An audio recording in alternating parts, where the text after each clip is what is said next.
கல்லின் மேல் என் சபையை கட்டுவேன், பாதாளத்தின் வாசல் அதை மேற்கொள்ளாதே. இந்த கல்லின் மேல் என் சபையை கட்டுவேன், பாதாளத்தின் வாசல் அதை மேற்கொள்ளாதே. சபையின் தலைவர் இயேசுவே, மூளைக்கு தலைக்கல் இயேசுவே. சபையின் தலைவர் இயேசுவே, மூளைக்கு தலைக்கல் இயேசுவே. ஹல்லேலூயா ஹல்லேலூயா, சபைதான் ஜெயிக்குமே. ஹல்லேலூயா ஹல்லேலூயா, பாதாளம் தோற்குமே.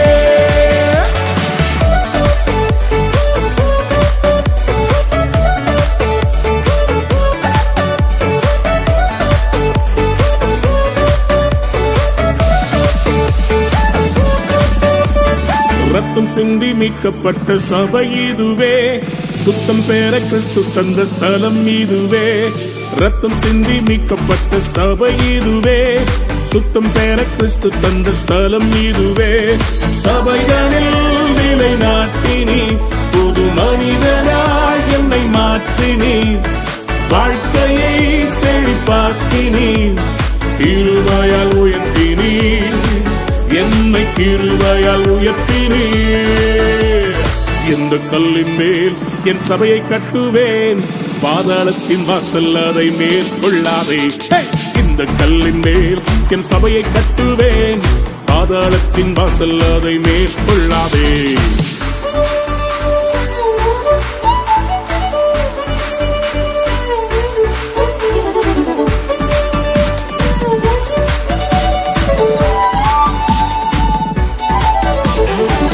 பிரியமான தேவ பிள்ளையே, நான் தனியா இருக்கிறேன் என்ற உணர்வு உன்னை வாட்டுகிறதா? கவலைப்படாதே, சபை என்கிற வீடு இருக்கிறது, ஆவிக்குரிய தகப்பன் இருக்கிறார், செபிக்கிற தாய்மார்கள் இருக்கிறார்கள், சகோதர சகோதரிகள் உண்டு. It's a family. ஜெபத்தினால் கட்டப்பட்ட சபை இதுவே, குடும்பமாய் இணைத்தனல் வீடு இதுவே. ஜெபத்தினால் கட்டப்பட்ட சபை இதுவே, குடும்பமாய் இணைத்தனல் உறவிதுவே. ஆவியின் நல்ல தகப்பனே, சபை முழுவதும் எங்கள் சொந்தமே. வேற்றுமைகள் இங்கு இல்லையே, கிறிஸ்துவின் சரீரமே, நாங்கள் கிறிஸ்துவின் சரீரமே. இந்த கல்லின் மேல் என் சபையை கட்டுவேன், பாதாளத்தின் வாசல் அதை மேற்கொள்ளாதே. இந்த கல்லின் மேல் என் சபையை கட்டுவேன், பாதாளத்தின் வாசல் அதை மேற்கொள்ளாதே. இந்த கல்லின் மேல் மோதுகிறவன் நொறுங்கி போவான் என்று சொல்லப்பட்டிருக்கிறது. சபையே, உன்னை அழிக்க எத்தனை பார்வோன்கள் யேசபேல்கள் தேசத்தில் எழுப்பினாலும் சபைதான் ஜெயிக்கும். பார்வோனின் வல்லமைகள் முறியச் செய்தீர், யேசபேலின் தந்திரங்கள் அழியச் செய்தீர். பார்வோனின் வல்லமைகள் முறியச் செய்தீர், யேசபேலின் தந்திரங்கள் அழியச் செய்தீர். எழுப்புதல் தரும் அக்கினி எங்கள் ஜெபத்திலே பற்றி எரியுதே, தடைகளை அது தகர்க்குதே. சபைதான் வெல்லுமே, என்றும் சபைதான் வெல்லுமே. இந்த கல்லின் மேல் என் சபையை கட்டுவேன், பாதாளத்தின் வாசல் அதை மேற்கொள்ளாதே. இந்த கல்லின் மேல் என் சபையை கட்டுவேன், பாதாளத்தின் வாசல் அதை மேற்கொள்ளாதே. சபையின் தலைவர் இயேசுவே, மூளைக்கு தலைக்கல் இயேசுவே. சபையின் தலைவர் இயேசுவே, மூளைக்கு தலைக்கல் இயேசுவே. ஹல்லேலூயா ஹல்லேலூயா, சபைதான் ஜெயிக்குமே. ஹல்லேலூயா ஹல்லேலூயா, பாதாளம் தோற்குமே. ஹல்லேலூயா ஹல்லேலூயா, ஆமென். ஹல்லேலூயா ஹல்லேலூயா ஹல்லேலூயா, ஆமென். ஹல்லேலூயா. கர்த்தருடைய பரிசுத்த நாமத்திற்கு மகிமை உண்டாவதாக. பிரியமானவர்களே, உங்கள் யாவரையும் மறுபடியும் இந்த குடும்ப வேத தியானத்திலே பார்ப்பதிலே மிகுந்த சந்தோஷம். இந்த நாளிலும் கூட ஒரு புதிய தலைப்போடு கூட உங்களை பார்ப்பதற்கு கர்த்தர் கொடுத்த மகாபுரிய கிருபைக்காய் நான் கர்த்தருக்கு நன்றி செலுத்துகிறேன். இன்றைக்கும் கூட கிரேட்டஸ்ட் திங்ஸ், அதாவது பெரிய கிரியைகளை, அதாவது பெரிய காரியங்களை செய்கிற தேவன் விசேஷமாக நம் மத்தியிலே அவர் சொல்லுகிறார், மெய்யாகவே மெய்யாகவே நான் உங்களுக்கு சொல்லுகிறேன், நான் என் பிதாவின் இடத்திற்கு போகிறபடினால் என்னை விசுவாசிக்கிறவன் நான் செய்கிற கிரியைகளை தானும் செய்வான், இவைகளை பார்க்கிலும் பெரிய கிரியைகளையும் செய்வான் என்று ஆண்டவர் சொல்லுகிறார். இன்றைக்கு மெய்யாகவே மெய்யாகவே பிரியமானவர்களே, குடும்பத்திலே இருக்கிற தலைவர்கள் இன்றைக்கு ஆண்டவரை விசுவாசித்து அவரோட நிலையிலே இருக்கும்போது, அவரை பிடித்து கொண்டு இருக்கும்போது, அவர் செய்த அந்த பெரிய கிரியைகளையும் அவர்கள் செய்வார்கள், அதை பார்க்கிலும் அதைவிட பெரிய கிரியைகளையும் அவர்கள் செய்வார்கள் என்று சொல்லி உங்களுக்கு நான் சொல்லிக் கொடுக்க ஆசைப்படுகிறேன். இந்த அற்புதமான வேளையிலும் கூட பிரியமானவர்களே, குடும்பத்தில் இருக்கிற தலைவர்களோ இல்லை குடும்பத்தில் இருக்கிற உங்களுடைய சகோதர சகோதரிகளோ பிள்ளைகளோ யாராக இருந்தாலும் நாம் அவர்களுக்கு விசேஷமாக சொல்லிக் கொடுக்க வேண்டியது என்னவென்று சொன்னால், நம்மளுடைய தேவன் பெரியவர், நம்மளுடைய தேவன் பெரிய அற்புதங்களை செய்கிறவர். அதனாலே அவர் செய்த அந்த அற்புத அதிசயங்களும் அதைவிட இன்னும் பெரிய காரியங்களும் நீங்கள் செய்ய முடியும் என்று சொல்லி குடும்பத்தில் இருக்கிறவர்கள் கற்றுக் கொடுக்க வேண்டும் என்று சொல்ல நான் ஆசைப்படுகிறேன். அதனால இன்றைக்கு சில நேரத்தில் நம்மளுடைய குணாதிசயங்கள் கர்த்தருக்கு விருப்பமானதாக இல்லாமல் போனாலும் கூட நாம் மறுபடியும் புதுப்பித்து ஆண்டவருடைய சமூகத்திற்கு முன்பாக வரும்போது நம்மளை ஆண்டவர் அவருடைய மகிமைக்கென்று சொல்லி நம்மளை எடுத்து பயன்படுத்த முடியும். அதுதான் இன்றைக்கு நாம் பார்க்க போகிறோம். இன்றைக்கு ஆண்டவர் விசேஷமாக இவர்களை பார்க்கிலும் பெரிய கிரியைகளை செய்வான் என்று ஆண்டவர் சொல்லியிருக்கிறார். அப்ப இன்றைக்கு மெய்யாகவே ஆண்டவர் சொன்ன வார்த்தையை குடும்பத்தில் இருக்கிற நீங்கள் பிடித்து கொண்டு இன்னும் ஆண்டவருக்கு வல்லமையாக, இன்னும் ஆண்டவருக்கு விருப்பமாக ஊழியம் செய்ய, குடும்பத்தை கட்டுவதற்கு, இன்னும் குடும்பத்திலையும் எங்கள் குடும்பத்திலையும் மற்றும் வெளியே இருக்கிற இடங்களிலும் பெரிய காரியங்களை நான் செய்வேன். நீங்கள் பார்க்கும்போது பெரிய காரியங்களை நீங்கள் செய்ய வேண்டும். ஆண்டவர் உங்களை மகிமையாக பயன்படுத்த விரும்புகிறார். அதனால இன்றைக்கு நம்ம ஒரு நபரை குறித்து தான் நாம் பார்க்க போகிறோம். அந்த நபருடைய வாழ்க்கையில் அவர் எப்படி இருந்தார், அவரை எடுத்து ஆண்டவர் எப்படி மகிமையாக ஒரு பெரிய கிரியைகளை, ஒரு பெரிய காரியங்களை செய்வதற்கு அவர் எப்படி பயன்படுத்தினார் என்று சொல்லித்தான் நாம் பார்க்க போகிறோம். அதற்கு முன்பாக நாம் யாவரும் கண்களை மூடி தேவனை நோக்கி நாம் பார்ப்போம். ஆண்டவரே, ஸ்தோத்தரிக்கிறோம், உமக்கு நன்றி செலுத்துகிறோம். நீர் இன்றைக்கு எங்கள் மத்தியிலே கிரியைகளை குறித்து பேசுகிறீர், பெரிய காரியங்களை குறித்து பேச போகிறீர். ஆண்டவரே, ஒரு பாவியாக இருக்கிற, ஒரு பாவம் நிறைந்த ஒரு வாழ்க்கை வாழ்ந்து கொண்டிருந்த மனிதர்களை நீர் பார்த்து அவர்களுக்கு கற்றுக் கொடுத்து, அவர்களுக்கு சீஷத்துவத்தை ஆண்டவரை கற்றுக் கொடுத்து, அவர்களை ஆசீர்வதித்து மறுரூபமாக்க பண்ணி அவர்களை எடுத்து பெரிய காரியம் செய்வதற்கென்று சொல்லி நீர் பயன்படுத்தின பெரிய தெய்வம் ஆண்டவரே. இன்றைக்கு எங்கள் வாழ்க்கையிலும் கூட ஒரு பெரிய காரியங்கள், ஒரு பெரிய கிரியைகள் எங்கள் மூலியமாய் எங்கள் திருச்சபையிலும் எங்கள் குடும்பத்திலும் நடைபெற வேண்டும் என்று சொல்லி நாங்கள் ஜெபிக்கிறோம். இது கேட்டதற்கு பிற்பாடு நாங்கள் உம்முடைய வல்லமையினாலே பெரிய காரியம் செய்வதற்கு, உம்முடைய சித்தத்தின் பிரகாரம் நாங்கள் எங்கள் குடும்பத்தை கட்டுவதற்கும் எங்களுக்கு நீர் கிருபை செய்ய வேண்டும் என்று சொல்லி நாங்கள் ஜெபிக்கிறோம். எங்கள் கற்றுத்தாரோம், எங்களை வழிநடத்தி எங்களை ஆசீர்வதியும். இயேசுவின் மராத நாமத்தில் ஜெபிக்கிறோம் நல்ல பிதாவே, ஆமீன். பிரியமானவர்களே, இன்றைக்கு நாம் பார்க்க போகிற அந்த நபர் யார் என்று சொன்னால் பேதுரு. யாவருக்கும் பேதுருவை குறித்து தெரியும். ஆனாலும் கூட இன்றைக்கு நாம் பேதுருவை குறித்து சில காரியங்களை நாம் பார்க்க போகிறோம்.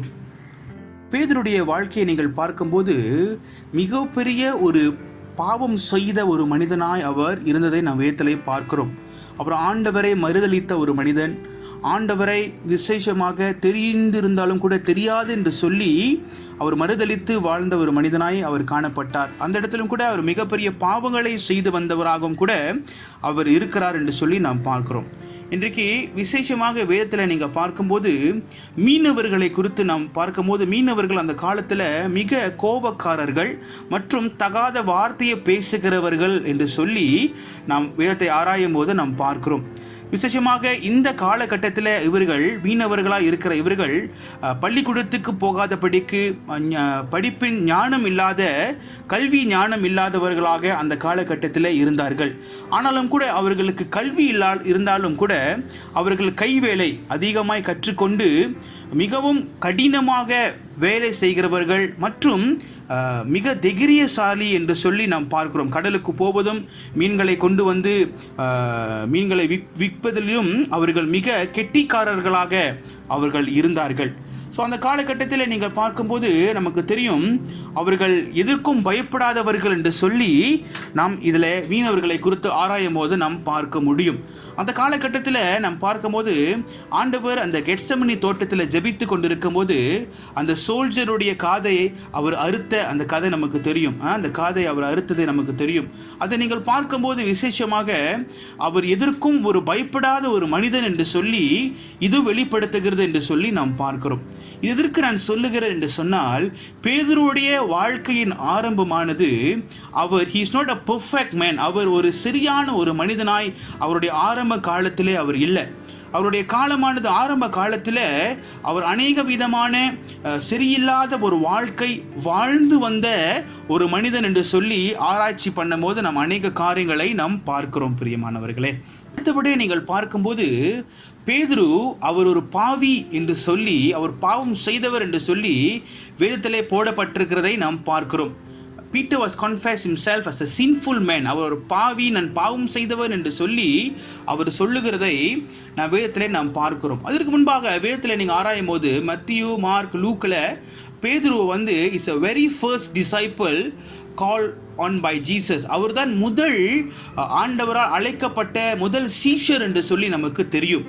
அப்போ ஆண்டவர் எப்படிப்பட்ட ஒரு சீஷரை அவர் தேர்ந்தெடுக்கிறார். பேதுரு ஒரு பாவி என்று ஆண்டவருக்கு தெரிந்தும் கூட அந்த சீஷரை, அந்த நபரை ஆண்டவர் தேர்ந்தெடுக்கிறதை நாம் பார்க்கிறோம். So Peter realized he was sinful.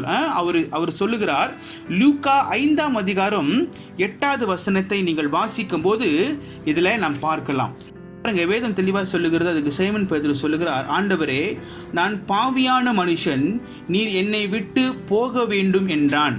பாருங்க, பேதுருவானவன் அவன் வாழ்க்கையை ஆண்டவர் வந்து அவனை கூப்பிடும் போது அவன் ஆண்டவர் சமூகத்தில் சொல்லுகிறான், ஆண்டவரே, I am a sinful man, நான் பாவி என்று சொல்லி அவன் சொல்லுகிறான். இந்த வசனத்தை நீங்க பார்க்கும்போது லூக்கா 5ஆம் அதிகாரம் 10வது வசனத்தில் ஆண்டவர் சொல்லுகிறார் விசேஷமாக, பயப்படாதே, இதோ முதல் மனுஷரை பிடிக்கிறவனாய் இருப்பாய் என்றார். பாருங்க, இந்த இடத்துல பேதுரு அவன் பாவி என்று சொல்லி ஆண்டவரை போக சொல்லுகிறான். ஆனால் ஆண்டவரோ பயப்படாதே, நீ இதுக்கு பிற்பாடு மீன்களை பிடிக்க மாட்டே, நீ மனுஷரை பிடிப்பாய், மனுஷர்களை நீ நடத்துவாய் அப்படின்னு சொல்லி ஆண்டவர் பேதுரு இடத்துல பேசுகிறதை நாம் பார்க்கிறோம். இந்த இடத்துல நீங்கள் பார்க்கும்போது பிரியமானவர்களே, ஆண்டவர் பேதுருவை அவருடைய ராஜ்யத்திற்கு என்று, ராஜ்யத்துடைய வேலைகளை செய்வதற்கு என்று சொல்லி பேதுருவை ஆண்டவர் தெரிந்து கொள்கிறார். இது என்னவென்று சொன்னால், மனிதர்களுடைய நீச்சு, அதாவது மனிதருடைய சுபாவம் பாவம் நிறைந்திருக்கிறது என்று சொல்லி ஆண்டவருக்கு தெரியும். ஆனால் ஆண்டவரை நீங்கள் பார்க்கும்போது ஆண்டவர் மனிதர்களுடைய அந்த பாவத்தை பார்த்து அவர்களை ஆண்டவர் தள்ளி விடுகிற தேவன் அல்ல. அந்த பாவம் செய்கிற மனிதனை ஆண்டவர் நேசிக்கிறவராய் இருக்கிறார், முழு உள்ளத்தோடு நேசிக்கிறவராய் இருக்கிறார். அது மட்டுமில்ல, அப்படிப்பட்டவர்களை ஆண்டவர் தெரிந்து கொண்டு அவர்களுக்கு சீஷத்துவத்தை கற்றுக் கொடுத்து அவர்களை அவருடைய ஊழியத்தை அவர் பரலோகத்துக்கு எடுத்துக்கொள்ளப்பட்டதுக்கு பிற்பாடு அவருடைய வல்லமையினாலே இந்த பூலோகத்தில் பெரிய காரியங்களை செய்கிறவர்கள், பெரிய கிரியைகளை செய்கிற ஒரு மனிதனாய் மாற்ற வேண்டும் என்று சொல்லி ஆண்டவருடைய சிந்தனை இருந்ததினாலே பேதுரு அவன் பாவி என்று சொல்லியும் கூட ஆண்டவர் இந்த பேதுருவை அவருடைய ராஜ்யத்திற்கென்று பயன்படுத்த வேண்டும் என்று சொல்லி தெரிந்து கொள்கிறதை நாம் பார்க்கிறோம்.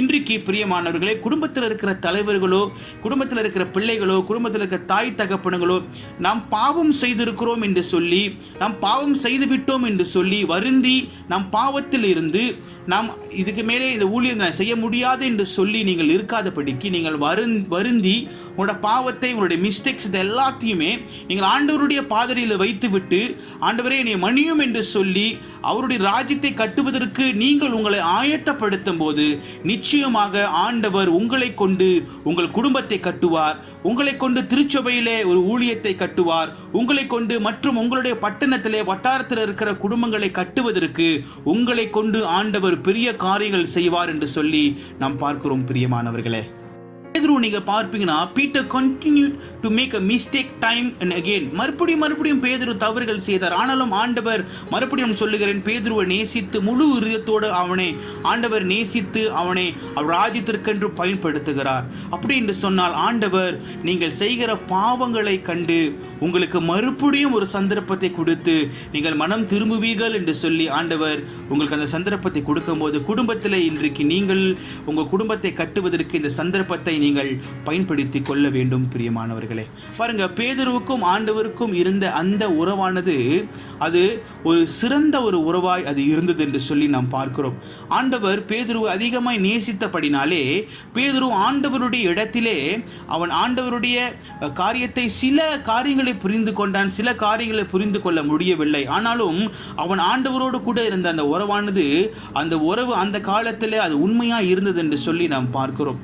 அப்பொழுது சில காரியங்களுக்கு அவன் மனிதனாய் இருக்கும் போது தவறு செய்கிறவனாய் அவன் இருந்தாலும் கூட அவன் சில இடங்களிலே அவனை திருத்துவதற்கு என்று சொல்லி அவன் அந்த நேரத்திலே சிந்தித்து பார்க்கிற ஒரு மனிதனாய் அவன் காணப்பட்டான் என்று சொல்லி நான் வேதத்திலே பார்க்க முடியும். பிரியமானவர்களே, அப்பொழுது பாருங்கள், எப்படி ஒரு வேத ஞானம் இல்லாத ஒரு படிக்காத ஒரு பாவி ஆண்டவர் நேசித்து அவருடைய ஊழியத்திற்கு என்று பயன்படுத்துகிறார் என்று சொல்லி நீங்கள் பாருங்கள். Jesus washing the feet of Peter. ஆண்டவர் பேதுருவுடைய கால்களை கழுவினார் என்று சொல்லி நமக்கு தெரியும் அல்லவா? ஆண்டவர் பாருங்க, ஒரு பாவியோட கால்களை கழுவுகிறார், ஒரு படிக்காத ஒரு மனிதனுடைய காலை கழுவுகிறார். இன்றைக்கு நீங்களும் நானும் குடும்பத்தில் சில நேரத்தில் சில காரியங்களை பிரித்து பேசி கொண்டிருக்கிறோம். நீ இதில் சரியில்லை, நான் இது உன்னை விட இன்னும் சிறந்தவன், நான் உன்னை விட பாவம் செய்யாதவன், நான் இன்னும் இப்படி இருக்கிறேன் அப்படி இருக்கிறேன்னு சொல்லி ஒருவரே நாம் இடை போட்டு கொண்டு இருக்கிறோம். பிரியமானவர்களே, ஆனால் ஆண்டவரானவர் இந்த பேதுருவோட கால்களை கழுவுகிற ஒரு ஹம்பிள், அதாவது ஒரு தாழ்மையை அந்த இடத்திலே அவர் காண்பிக்கிறதை நாம் பார்க்கிறோம். அன்னைக்கு விசேஷமாக ஆண்டவர் உங்களையும் என்னையும் அவருடைய ஊழியத்திற்கென்று அழைக்கிறார். குடும்பத்திலே முதலாக உன் குடும்பத்தில் இருக்கிறவர்களுடைய பாதத்தை நீங்கள் கழுவ முடியுமா? உன் குடும்பத்தில் இருக்கிற உங்களுடைய தாய் தகப்பனுடைய பாதத்தை நீங்கள் கழுவ முடியுமா? எதற்கு நான் கேட்கிறேன் என்று சொன்னால், நீங்கள் முதலாக ஊழியத்தில் இருப்பீர்கள் என்று சொன்னால் உங்களுடைய பாவமும் உங்களுடைய ப்ரைட்னு சொல்லும் போது உங்களுடைய பெருமை இதெல்லாம் என்ன செய்யும்? நான் உங்களை விட பெரியவன், நான் எப்படி இதெல்லாம் செய்ய முடியும் என்று நீங்கள் நினைப்பீர்கள் என்று சொன்னால் நாம் ஊழியம் செய்ய முடியாது, குடும்பத்தை நாம் நடத்த முடியாது. பாதத்தை கழுவுவது என்று சொன்னால் அது ஒரு சைனா இருக்கிறது. என்னன்னு சொன்னால் ஹம்பிள், அதாவது ஒரு தாழ்மையை காண்பிக்கிறது. இன்றைக்கு உங்க பெற்றோர் உங்க தாயோட தகப்பனுடைய கால்களை நீங்கள் கழுவ முடியாமல் இருந்தாலும் கூட உங்க பெற்றோர் உங்க குடும்பத்தில் இருக்கிறவர்களை நீங்கள் பார்த்து இவன் படிக்காதவன், இவன் பாவி அப்படின்னு சொல்லி அவர்களை நீங்கள் விரட்டி விட்டு அவர்களை நீங்கள் நேசிக்காமல் போவதினாலே அநேக நேரங்களிலே இவர்கள் ஆண்டவருக்கு வல்லமையாக பயன்படுத்த முடியாமல் போகிறது. இன்றைக்கு உங்க குடும்பத்திலே பாவம் செய்தவர்கள் இருப்பார்கள், பாவம் செய்து கொண்டிருக்கிறவர்கள் இருப்பார்கள், ஆண்டுக்கு விருப்பமில்லாத காரியங்களை செய்கிறவர்கள் இருப்பார்கள்.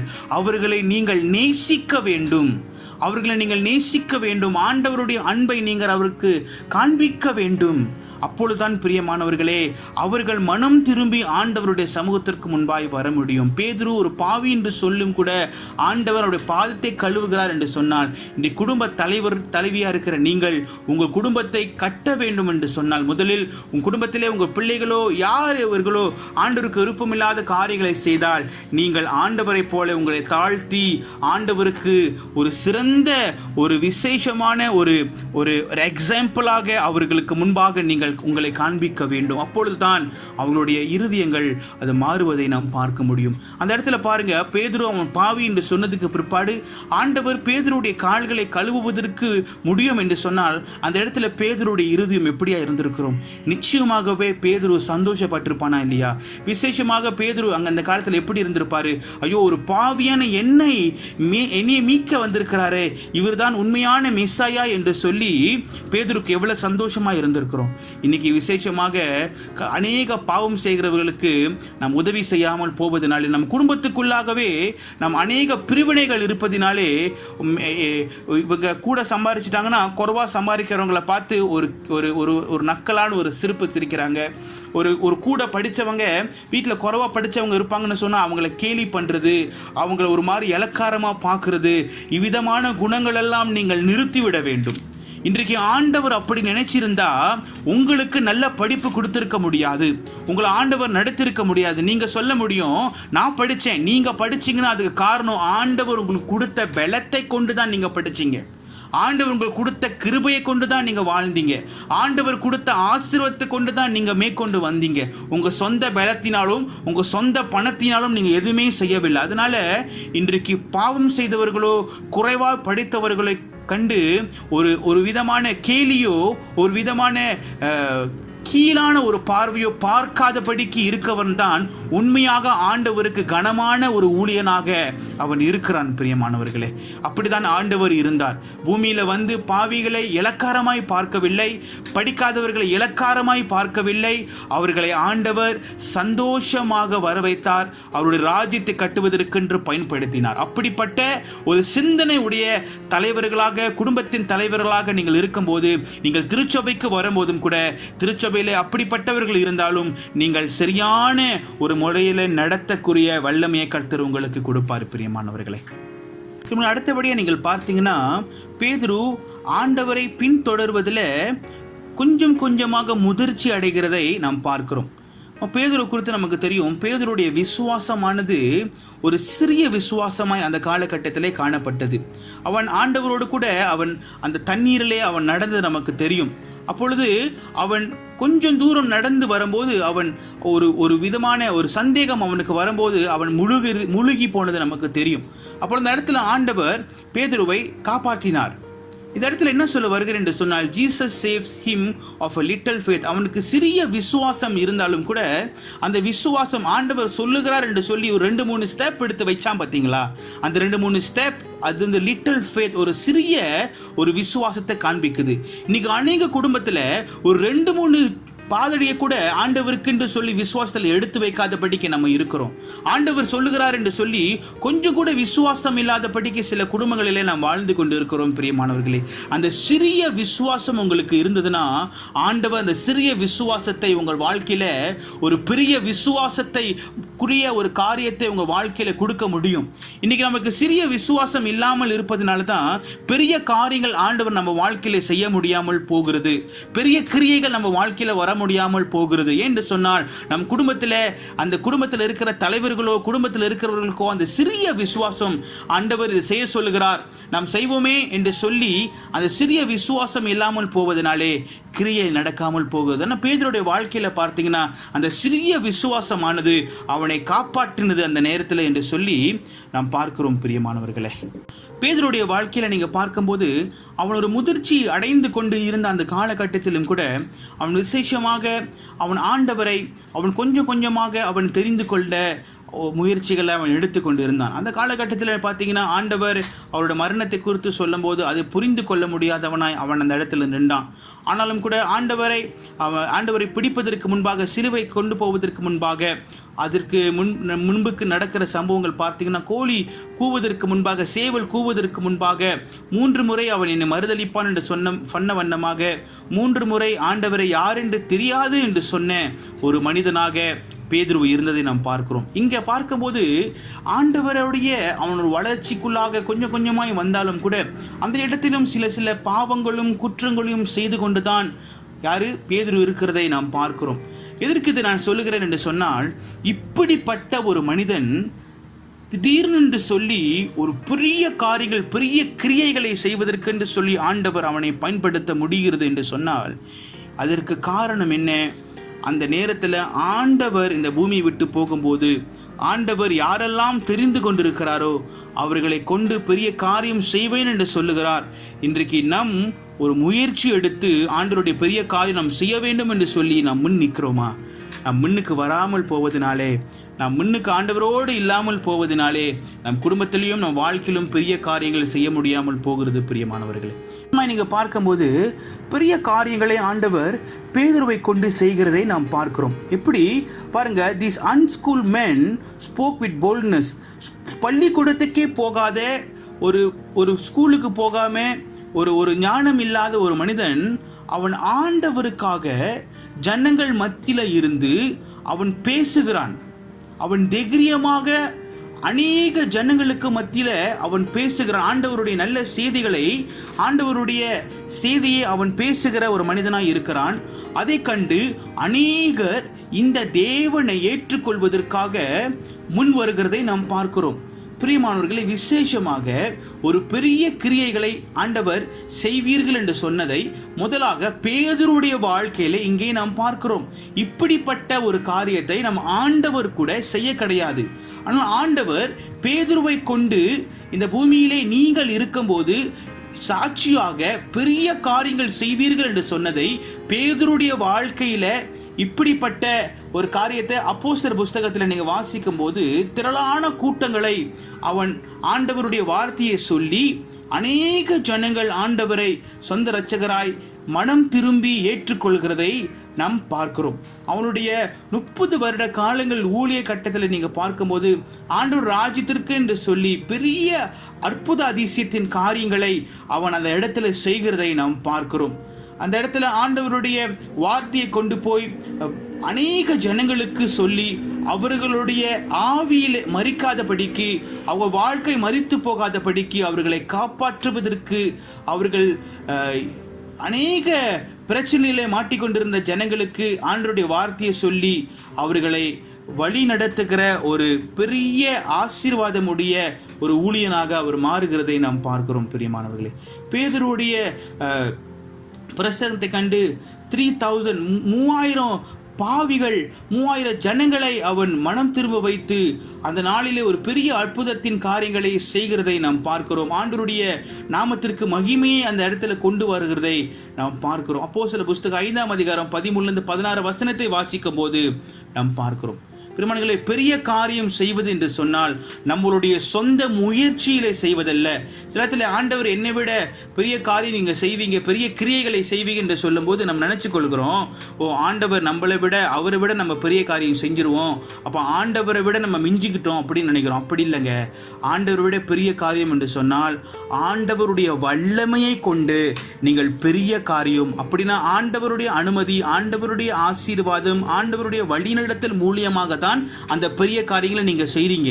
ஆனாலும் ஆண்டவர் அவர் செய்ய முடியாமல் போவதனாலே உங்களை கொண்டு இந்த பூமியிலே பெரிய காரியங்களை அவர் செய்கிறார். அதனாலே இன்றைக்கு நம்ம வாழ்க்கையிலும் குடும்பத்திலும் நம் ஆயத்தமான நிலைமையில இருக்கும் போதுதான் ஆண்டவர் பெரிய காரியங்களை நம் வாழ்க்கையிலே செய்ய முடியும். பிரியமானவர்களே, கூட நீங்க பார்க்கும்போது விசேஷமாக upon this rock I will build my church, Jesus called Peter. இந்த வசனம் எல்லாத்துக்கும் தெரியும். மத்திய 16ஆம் அதிகாரம் 18வது வசனத்தை நீங்கள் வாசிக்கும் போது, மேலும் நான் உங்களுக்கு சொல்லுகிறேன், நீ பேதுருவாய் இருக்கிறாய், இந்த கல்லில் மேல் என் சபையை கட்டுவேன், பாதாளத்தின் வாசலாலே அதை மேல் கொள்ளாதே என்று ஆண்டவர் சொல்லுகிறார். பாருங்க, இந்த இடத்துல நீங்க பார்க்கும்போது ஆண்டவர் பேதுருடைய பாவங்கள், குற்றங்கள் எல்லாத்தையும் மன்னித்து விட்டார். அதில் ஆண்டவர் விசேஷமாய் நீங்கள் பார்க்கும்போது ஆண்டவர் பேதுருவை ஒரு கல்லாக அவர் நினைக்கிற, அந்த கல்லுன்னு சொல்லும் போது உப்பான் ராக்னு சொல்லும் போது அவருடைய விசுவாசம் அப்படியா இருந்தது என்று சொல்லி நாம் பார்க்கிறோம். அது மட்டும் திருச்சபையை கட்டுவது என்று சொல்லும் போது அந்த இடத்துல ஆண்டு என்ன சொல்லுகிறார், that the church is built on Peter's testimony. அவருடைய சாட்சியினாலே அந்த சபைகளை கட்டுவார்கள் என்று சொல்லி நாம் பார்க்கிறோம். அப்படின்னு சொல்லும் போது பேதுருடைய வாழ்க்கையில பேதுரு கடந்து போன எல்லா பாவங்களையும் வைத்து பார்க்கும்போது அந்த பெந்தகோஸ்துடைய அனுபவத்திற்கு பிற்பாடு அவர் ஒரு பெரிய சாட்சியுடைய ஒரு மனிதனாக, ஒரு ஊழியராக அவர் காணப்பட்டார். அப்படி ஒரு சாட்சியான ஒரு மனிதனாய் வாழ்ந்து வந்ததினாலே ஆண்டவர் விசேஷமாக பேதுருடைய டெஸ்டினி, பேதுரு எந்த இடத்துக்கு போகிறார் என்று சொல்லி ஆண்டவருக்கு தெரியும். அவனுடைய வழிகள் மிக தூரம் போகிறது என்று சொல்லி முதல் தடவை ஆண்டவர் நான் பாவி என்னை விட்டு போங்கன்னு சொல்லும் போது ஆண்டவருக்கு பேதுருவை எப்படி பயன்படுத்த போகிறார் என்று சொல்லி ஆண்டவருக்கு தெரியும். இன்றைக்கு அநேக நம்மளுடைய குடும்பத்தில் நம்ம ஆண்டவருக்குடைய பாதத்தை பிடித்து கொள்ளாத, அவருக்கு ஊழியம் செய்தபடிக்கு அந்த சிறிய விசுவாசத்தில் கூட நம்ம வேலை செய்யாமல் இருப்பதினாலே இன்றைக்கு ஆண்டவர் நம்ம மேல் வைத்திருக்கின்ற அந்த நோக்கத்தை அவர் நிறைவேற்ற முடியாமல் போகிறதை நாம் பார்க்கிறோம். பிரியமானவர்களே, ஆண்டவருக்கு பேதுரு மிகவும் நன்றி உள்ள ஒரு மனிதனாக அவர் வாழ்ந்து வந்ததை நாம் பார்க்கிறோம். அவருடைய பாவத்தை மன்னித்து பேதுருவை ஏற்றுக்கொண்டு ஆண்டவருக்கு சாட்சியும் ஆண்டவருடைய திருச்சபைகளை அவருடைய சாட்சியை கொண்டு கட்டுகிற ஒரு மனிதனாய் ஆண்டவர் பேதுருவை பயன்படுத்த முடியும் என்று சொன்னால், இன்றைக்கு இறுதியாய் ஒரு கதை சொல்லி நான் முடிக்க ஆசைப்படுகிறேன். இன்றைக்கு குடும்பத்தில் நீங்கள் ஆண்டவருக்கு ஒரு விருப்பமான ஒரு பிள்ளைகளாய் இருக்க வேண்டும் என்று சொன்னால், உங்களுடைய வாழ்க்கையில் முதலில் ஆண்டவருக்கு மேலாக விசுவாசத்தை வைக்க கற்றுக்கொள்ள வேண்டும். நீங்கள் என்ன விதமான பாவங்களும் குற்றங்களும் செய்திருந்தாலும் பேதுருவை போல ஆண்டவர் சமூகத்தில் நீங்கள் மனம் திரும்பும் போது நிச்சயமாகவே உங்களை ஆண்டவர் கொண்டு பெரிய காரியங்களை, பெரிய கிரியைகளை செய்கிற தேவனாக அவர் இருக்கிறார். அதனாலே இன்றைக்கு பிரியமானவர்களே, நீங்கள் செய்ய வேண்டியது என்னவென்று சொன்னால், ஆண்டவர் சமூகத்தில் மன்றியிட்டு உங்கள் பாவங்கள் குற்றங்கள் எல்லாம் சொல்லி, ஆண்டவரே என்னையும் பேதுரு போல பயன்படுத்தும், பெரிய காரியங்கள் செய்வதற்கு பயன்படுத்தும் என்று சொல்லி நீங்கள் ஒப்பு கொடுக்கும் போது நிச்சயமாகவே ஆண்டவர் உங்கள் மூலியமாக ஒரு பெரிய கிரியைகளை செய்வதற்கு அவர் வைத்திருக்கிறார். அந்த கிரியைகளை நீங்கள் தெரிந்து கொள்ள வேண்டும் என்று சொன்னால், உங்களை கொண்டு ஆண்டவர் பெரிய காரியம் செய்ய வேண்டும் என்று சொன்னால், முதலில் உங்கள் குடும்பத்தை நீங்கள் கட்ட வேண்டும். பிரியமானவர்களே, உங்கள் குடும்பத்தை நீங்கள் நல்ல முறையில் கட்டி உங்கள் குடும்பத்தோடு சந்தோஷமாக சமாதானமாய் நீங்கள் வாழும்போது நிச்சயமாகவே உங்கள் குடும்பத்தை கட்டுகும் போது நிச்சயமாய் ஆண்டவர் உங்கள் குடும்பத்தையும் தொடர்ந்து திருச்சபையும் கட்டுவதற்கு உங்களை அவர் பயன்படுத்துவார். அதனாலே இன்றைக்கு பெரிய கிரியைகள், பெரிய காரியங்கள் செய்கிற தேவன் உங்களோடு இருக்கிறார். பேதுருடைய வாழ்க்கையை பார்த்தீங்க, பாவம் செய்து பாவி என்று சொன்ன அந்த மனிதனுடைய வாழ்க்கையில் கடைசி திருப்பம், கடைசி அவனுடைய வாழ்க்கை எங்கே போய் முடிகிறது? அவனை கொண்டு திருச்சபைகளை கட்டுவதற்கு, அவன் சாட்சிகளை கொண்டு திருச்சபைகளை கட்டுவதற்கு ஆண்டவர் பேதுருவை உயர்த்தி வைத்து நடத்துகிறார் என்று சொன்னால், நிச்சயமாகவே நேற்றும் இன்றும் என்றென்றும் மாறாத தேவன் உங்களை கொண்டும் பெரிய கிரியைகளும் பெரிய காரியங்களும் செய்ய முடியும். அதுதான் உண்மை. அதற்கு நீங்கள் செய்ய வேண்டியது என்ன?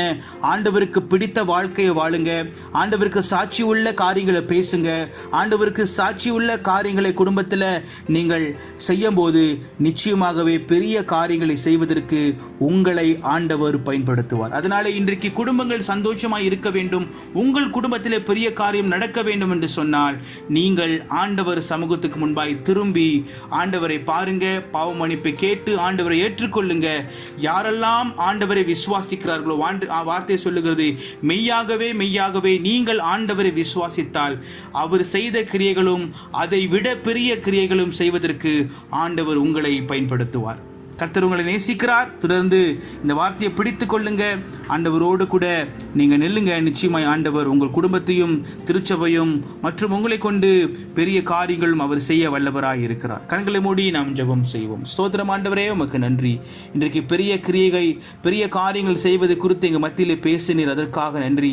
ஒரு பேதுருடைய வாழ்க்கையை பார்க்கும்போது ஒரு பாவம் செய்து பாவியாய் இருந்த அந்த மனிதனை நீர் பார்த்து தெரிந்து கொண்டு அவன் ஆண்டவரே அவனுடைய வாழ்க்கையை நீர் மாற்றி அமைத்தீர் ஆண்டவரே. அதே போல இன்றைக்கு பேதுருவை போல எங்கள் வாழ்க்கை இருக்கிறது என்று சொன்னால், நாங்களும் ஆண்டவரே எங்களுடைய சிறிய விசுவாசத்தினாலே உன்னிடத்துக்கு வருகிறோம். அந்த சிறிய விசுவாசத்தை பெரிய விசுவாசமாய் மாற்றி உம்முடைய பாதச்சுவடை பிடித்து கொண்டு உம்மோடு நடக்கிற ஒரு மனிதனாய் எங்களை மாற்ற வேண்டும் என்று சொல்லி நாங்கள் ஜெபிக்கிறோம். அப்பா, என் குடும்பத்தை நடத்துவதற்கென்று போதுமான பலத்தை தாரும். தொடர்ந்து திருச்சபையிலும் கூட நம்முடைய ஊழியத்தை செய்வதற்கு போதுமான பலத்தையும் ஞானத்தையும் தாரும் ஆண்டவரே. தொடர்ந்து உம்மோடு நடக்க எங்களுக்கு உதவி செய்யும். எந்த நேரத்திலும் ஆண்டவரே நாங்கள் எதையும் கண்டு திரும்பி போகாதபடிக்கு விசுவாசத்திலும் பிடித்து நிற்க எங்களுக்கு உதவி செய்வீராக.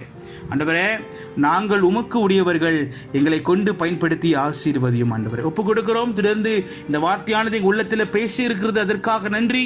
தொடர்ந்து இந்த வார்த்தையை கொண்டு எங்கள் வாழ்க்கையிலே நாங்கள் ஒரு மறுரூபத்தை காண பண்ண, எங்கள் வாழ்க்கை மாறுவதற்கு என்று சொல்லி இந்த வார்த்தையை நாங்கள் எடுத்துக்கொள்கிறோம். அப்பா, எங்களை மாற்றும், எங்களை ஆசீர்வதியும், எங்களை பயன்படுத்தும். இயேசுவின் மராத நாமத்தில் ஜெபிக்கிறோம் நல்ல பிதாவே, ஆமேன். பெரிய காரியம் செய்திடுவார், நீ பெரிய காரியம் செய்திடுவார். ஓ, பெரிய காரியம் செய்திடுவார், நீ பெரிய காரியம் செய்திடுவார். ஓ,